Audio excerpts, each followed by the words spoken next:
Et cet esprit d'équipe, il se nourrit en permanence par les événements que le groupe va vivre au fil du temps. Et dès l'instant que tu penses que tu peux tout faire tout seul, la blessure te rattrape ou le groupe peut t'exclure.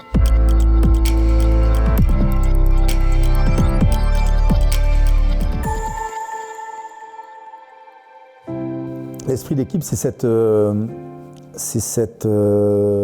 de sentiment que tout le monde essaye d'aller puiser dans le monde du sport, mais pas que, dans toutes les aventures humaines qui fonctionnent. C'est un lien qu'on crée inconsciemment avec les autres, de par ce qu'on vit, de par les objectifs qu'on va avoir. Et ça se cultive quand même, ça se travaille. C'est pas quelque chose de hasardeux. L'esprit d'équipe, c'est une philosophie de partage, de passion aussi. Et c'est ensemble qu'on va atteindre notre objectif. Quel est l'élément que j'apporte individuellement à un collectif et quel est le point commun qu'a l'ensemble de ces individualités? Il ne faut pas casser les personnalités pour mettre tout le monde dans un moule. Pour moi, c'est la pire des choses, mais au contraire, se nourrir de la diversité de chacun et de ce qu'il peut apporter. Cet esprit d'équipe, il se nourrit, par la culture et la tradition qui est la nôtre, puis il se nourrit aussi par la capacité à s'entraîner, et à s'entraîner parfois de manière un peu différente, mais aussi dure. L'entraide, la collaboration, la coopération nourrit l'esprit d'équipe. La loyauté. Accepter les diversités, accepter les caractères différents de chacun, sauf qu'il y a des règles, et ceux qui se mettent hors règle doivent être recadrés. Ça, c'est le rôle du manager. Tu dois être loyal dans un sens comme dans un autre. Tu as donné un certain nombre de règles. Il faut clairement les respecter. C'est les individualités qui font l'esprit d'équipe. Si tout le monde a envie de se battre pour le copain d'à côté, c'est souvent c'est plus facile. Et ensemble, tu peux réaliser des grandes choses après avec ça. Et cet esprit d'équipe, il se nourrit en permanence par les événements que le groupe va vivre au fil du temps. Ce qui est sûr, c'est que les équipes qui gagnent, de manière induite et presque insidieuse, ont un esprit d'équipe hyper développé. Et souvent, on n'imagine pas le poids et la force d'un groupe dans des moments un peu compliqués. Par le fait d'avoir fait des efforts communs, par le fait d'avoir souffert parfois, par le fait d'avoir gagné, par le fait d'avoir perdu.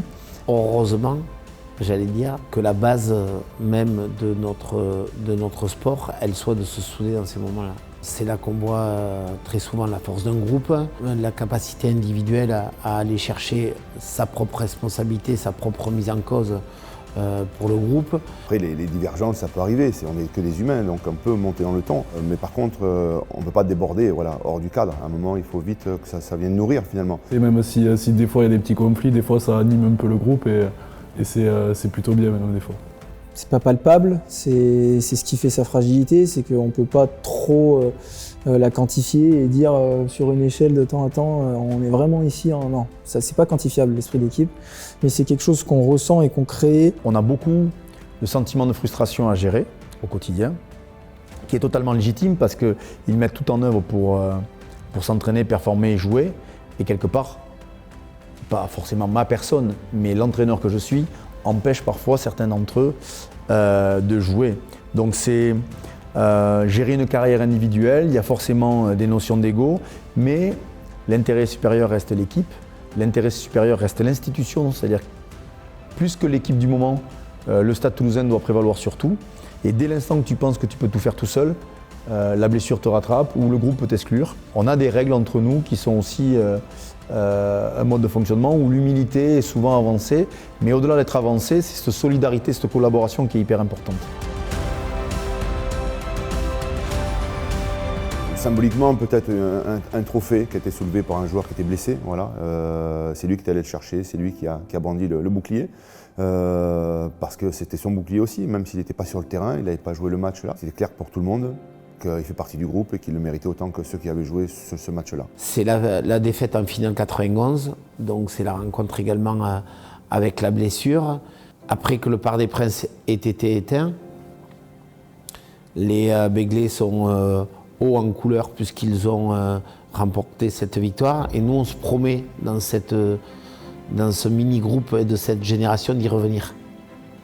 D'abord parce qu'on connaît la victoire issue de nos titres de joueurs, et puis que la théâtralisation d'une finale fait que tu as envie d'y revenir de façon très forte.